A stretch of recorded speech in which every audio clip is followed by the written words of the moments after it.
Siz Ronaldo, Drogba, John Terry, Mesut O'zil, Zlatan Ibrahimovic kabi juda kuchli xarakterga ega futbolchilar bilan ishlagansiz.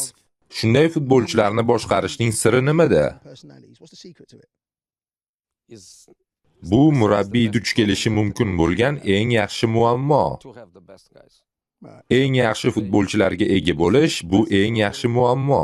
Aslida Madridning Reali haqida gapirmaslikka kelishgandik, ammo bu mavzuga biroz to'xtalib o'taman. Ko'p o'qidim. Jose keladi-yu o'tgan mavsum muammo bo'lgan ayrim yulduzlardan darhol qutuladi deb yozishardi. Yo'q, menga aynan shu futbolchilar kerak. Men eng yaxshilar bilan ishlashni xohlayman. Mening vazifam ularni haqiqiy jamoaga aylantirish va avval yuzaga kelgan muammolar qayta takrorlanishiga yo'l qo'ymaslik.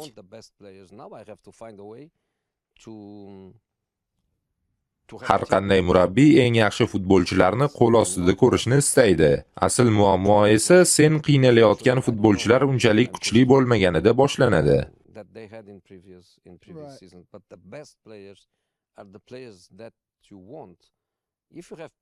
Men yangi klubga kelganimda boshidanoq ko'p gapirmaslikka harakat qilaman. Futbolchilarga o'zim haqimda uzun-uzun hikoyalar aytmayman.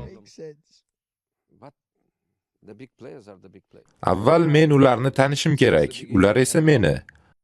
Muhimi boshqalar men haqimda nima deyishi emas, muhimi futbolchilar o'zlari mendan nimani ko'rishi. Xuddi shuningdek, men ham yangi futbolchilar haqida matbuot, sobiq murabbiylar yoki boshqa odamlarning gaplariga qarab hukm chiqarmayman. Biz bir-birimizni o'zimiz tanib olishimiz kerak. Men doimo shuni aytaman. Mo'jiza qilmayman, ammo rivojlanishni istaydigan futbolchilarga yanada kuchliroq bo'lishga yordam bera olaman. Ba'zilar bilan esa buning iloji yo'q. Unda ularni qanday bo'lsa shundayligicha qabul qilishga to'g'ri keladi. Ikki oddiy misol keltiraman. Birinchisida ismini aytaman, ikkinchisida esa yo'q. Birinchisi John Terry. Biz Angliya Premier Ligasida chempionlik uchun kurashayotgandik. Johnning sog'lig'ida jiddiy muammo bor edi, ammo u mavsum oxirigacha chidab o'ynadi. Chempionlikni rasman qo'lga kiritganimizning ertasi kuni u darhol operatsiya uchun shifoxonaga yo'l oldi. Faqat g'alabadan keyin. Ikkinchi voqea esa kulgili tuyulishi mumkin. Aslida esa mutlaqo kulgili emas. Jamoamizda jarohatlar juda ko'p edi va menga bir futbolchi juda zarur edi. Uning oyog'idagi o'rta barmog'ida kichik yoriq bor edi. Shifokor shunday dedi: "Hech qanday xavf yo'q, faqat og'riq bo'ladi xolos. O'ynasa ham jarohat og'irlashmaydi." Futbolchi esa javob berdi: "Men og'riq bilan o'ynay olmayman." Men unga: "Qo'ysangchi, og'riq bilan ham o'ynash mumkin" dedim.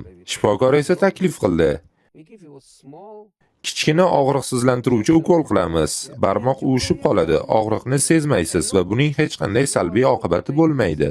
Ammo futbolchi baribir rozi bo'lmadi. Shunda men etik va paypog'imni yechishimda oyog'imni uning oldiga qo'yib shifokorga: "Ukolni menga qiling" dedim. Shifokor mutlaqo sog'lom barmog'imga og'riqsizlantiruvchi ukol qildi. Keyin futbolchiga qarab: "Mana ko'rdingmi, sen ham qila olasan" dedim.